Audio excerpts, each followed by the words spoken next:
Kamusta po yung operasyon ni Sabrina? Ligtas na po ba siya sa panganib? The surgery went well, stable ang pasyente. Although I will be very direct with you, nag-suffer siya ng significant head trauma, so she hasn't regained consciousness. So kailangan, mamonitor namin siya para hindi mag-bleed o mamaga ang utak. Doc, gaano po ka-critical yung lagay niya? At this point, actually, hindi pa namin ma-determine yung extent ng damage. Although the next 24 hours will be very critical. Kapag nagkaroon ng complications or hindi nag-improve ang condition niya, it could lead to coma or even death. Huwag naman sana. I understand this is very difficult for you. Pero wag po kayong mag-alala. We will update you regularly.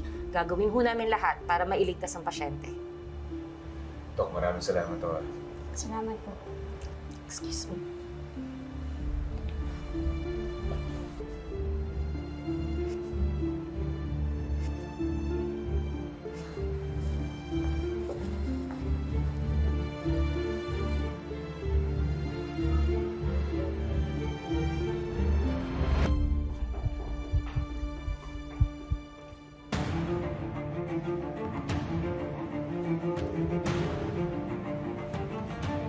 Boss, may masamang balita ako sa inyo. Ano na naman yung sinasabi mo, Paco? Boss, nandito ako ngayon sa ospital. Gaya ng bilin nyo. Para kumpirmahin kung natuluyan yung ex nyo. Kaso lang nadinig ko sila Atty. Lilet, kausap yung doktor. Boss, lumalaban pa rin yung dati yung shota eh. May pag-asa pa raw mabuhay.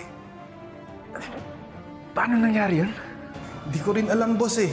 Baka hindi nyo napuruhan. Pwes talaga yung babae yun. Bako, hindi pwedeng mabuhay yung Sabrina na yan, ha? Kapag yan nagising, sigurado ako sasabihin niya lahat ng sekreto ko kay Lilet. Problema yan, boss. Lalo na gigil si Atty. Lilet na makahanap ng ikakasira nyo. Well, hindi ko hayaang may mahanap siya. Pipigilan ko yung Sabrina na yan na ikalat lahat ng nalalaman niya tungkol sa akin. Kailangan tapusin yung babaeng yan. Once and for all.